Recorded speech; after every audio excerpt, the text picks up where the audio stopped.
हिंदुस्तानी है, हम हिंदुस्तानी है, हम हिंदुस्तानी है, हम हिंदुस्तानी है, हिंदुस्तान हमारा है, हिंदुस्तान हमारा है। कैसे कश्मीरी पंडित का ये हमारा आपके बीच में ये जो भी बोलेगा वो तुम्हारे साथ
खड़ा शिविर भारतीय लॉन्च हर घर तिरंगा घर घर तिरंगा और वो अपने चेहरों पे पहले आएंगे।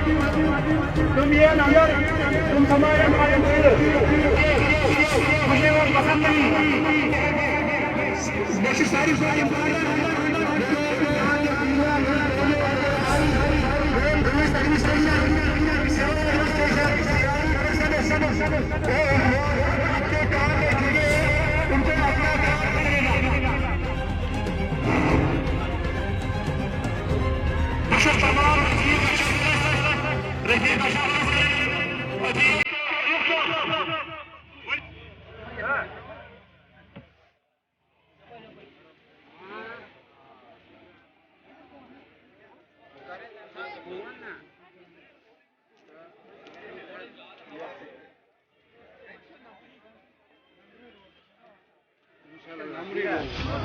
Those are Jamie.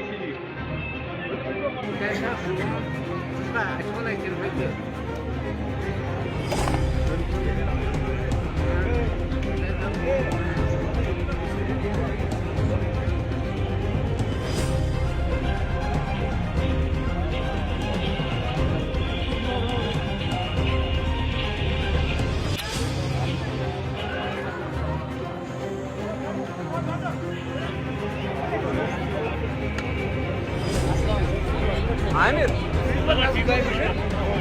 Ne, tutsun.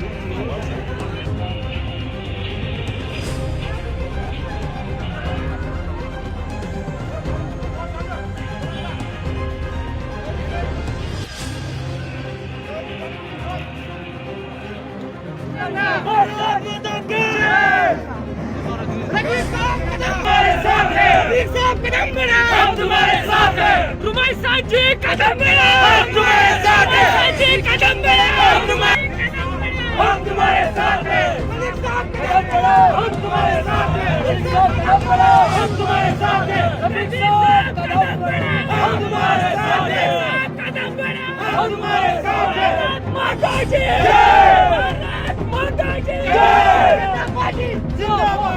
Janata party जिंदाबाद, ना मोदी साहब जिंदाबाद, ना रफीक साहब जिंदाबाद, मोदी तेरे चैन से कदम बढ़ाओ, हम तुम्हारे साथ हैं, तुम्हारे साथ जी कदम बढ़ाओ, हम तुम्हारे साथ हैं, जी माता जी माता जी जनता पार्टी जिंदाबाद, जनता पार्टी जिंदाबाद, ना मोदी साहब जिंदाबाद, ना रफीक साहब जिंदाबाद। भारतीय जनता पार्टी जिसका देश का प्रधानमंत्री माननीय श्री नरेंद्र मोदी जी है, आज 75वां साल उसके निगरानी में ये पूरे होने जा रहे हैं।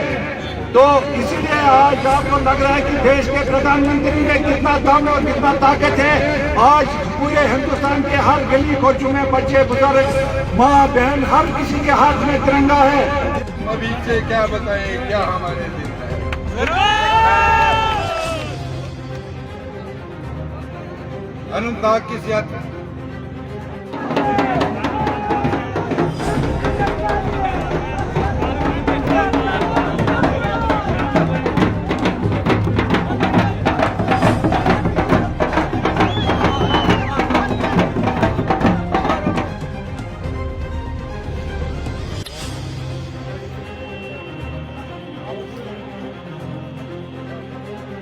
हमने ये आपने आज नहीं किया, ये 3 अगस्त से हमारी जो मुहिम है वो पूरे कश्मीर में जारी है। जो आज की रैली थी वो हर घर तिरंगा थी।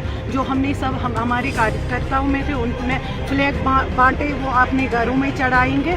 यही मैसेज है मेरी हर एक कश्मीर के अवाम से, अपने घर में तिरंगा लहराइए, क्योंकि ये तिरंगा हमारी आन बान और शान है और जम्मू कश्मीर की पहचान। इस वक्त आपने बहुत सारे मतलब एक महल्ले में जो झंडे हैं वो लोगों ने चढ़ा दिए, सब देख रहे हो। यहाँ पर किसी को उसके साथ ज़बरदस्ती नहीं हो रही है, ये डोंग है। अब ये पहले कहते थे 370, अब वो ख़त्म हो गया। अब बोलते हैं लोगों में दबाव डालते हैं। आपको पूरा मीडिया आज कवर है, आपको कहीं लगा किसी पे दबाव है? ये सब उनकी जो कारिस्तानी है, ये उनका उनका जो मिशन है वो हम सक्सेसफुल नहीं होने देंगे। कश्मीर में अगर जम्मू कश्मीर में अगर चलेगा एक विधान, एक प्रधान और एक निशान।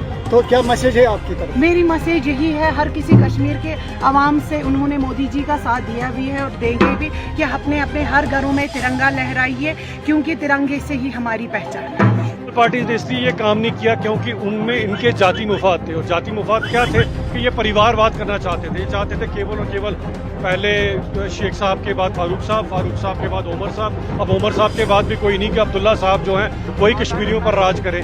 और उसी तरह से अगर आप देखें तो मुफ्ती साहब की भी लिगेसी कैरी होती गई और महबूबा मुफ्ती जी आगे आ गए। ये कभी नहीं चाहते थे कि एक आम पंच सरपंच बनकर बीडीसी डीडीसी बनकर कोई कल तक को मंत्री या मुख्यमंत्री बने। इसीलिए इन लोगों ने कभी भी यहाँ पर जमहूरी निज़ाम को पूरी तरह से पनपने नहीं दिया। तभी 3 टायर सिस्टम के खिलाफ ये लोग चलते रहे और कभी चुनाव नहीं। अब जब हमने पंच सरपंच के बाद बीडीसी डीडीसी चुनाव कराए हैं, वहाँ से ये पता लगता है कि जो जमहूरियत है वो धरातल पर आज अवेलेबल है। तभी इतने सारे लोग जो हैं ये आपके सामने हमारे साथ बढ़ चढ़कर हिस्सा ले रहे हैं। और कश्मीर में जो कत्लो गारत का सिलसिला सन 1987 में शुरू हुआ था, उसका भी यदि कोई कसूरवार है तो यही नेशनल कॉन्फ्रेंस है। ना ये उस समय की MUF पार्टी को हराते तो ना यहाँ पर कभी बंदूक दाखिल होती। इतने अमन पसंद लोग थे कश्मीर के, लेकिन उन्होंने यहाँ पर कत्लो गारत का सिलसिला शुरू करा दिया केवल और केवल इसलिए कि MUF के बनिस्बत उस समय नेशनल कॉन्फ्रेंस बुरी तरह से हार रही थी। और वही इन्होंने, जब जमहूरियत का गला दबाओगे तो ऐसा ही होगा। अब 30-40 साल लग गए, आज हर एक पार्टी के एक मासूम कश्मीरी के खून से हाथ रंगे हैं। और इसमें नेशनल कॉन्फ्रेंस, PDP और कांग्रेस तीनों पार्टियां तो सिर्फ और केवल 3 परिवारों का हक था। वो अब्दुल्ला परिवार, मुफ्ती परिवार और गांधी परिवार का हक था। आज ये हक सबका हक का मतलब यह है कि सबका हक हो। सिर्फ और सिर्फ 3 परिवारों के हक को आप हक कहोगे, वो हक नहीं होता, वो नाइंसाफी होती है। ये नाइंसाफी इनके हाथों से चले गई और तभी चले गई जब यहाँ से 370 की बेड़ियों से हमारे को निजात मिली। एक बात जो मैं न्यूज़ इनसाइडर के माध्यम से हर एक इंसान को कहना चाहता हूँ कि इनसे अपना हिसाब किताब लीजिए। करोड़ों अरबों रुपया जो आज तक सेंटर ने यहाँ पर भेजा है वो सब कश्मीरियों का था। वो पैसा कहाँ गया? जब आप इनसे हिसाब किताब लोगे। और ये हिसाब किताब क्यों नहीं देते थे? क्योंकि 370 था, 370 के अंदर अकाउंटेबिलिटी नहीं थी। उसी के चलते इन्होंने वो अपनी जेबें भरी हैं। कभी भी आम कश्मीरी को पैसे नहीं मिले। नहीं तो इनके नेताओं को मैं कहना चाहता हूँ, जो मैंने अभी भी कहा कि इनके कुछ नेता तो कोई काम छोटा बड़ा नहीं होता, कोई गोश्त बेचते थे, कोई दर्जी का काम करते थे, आज करोड़ों रुपयों में कैसे खेल रहे हैं। पूछिए जरा उमर साहब से, पूछिए फारूक साहब से, आपको पता चल जाएगा कि क्यों ये 370 चाहते हैं।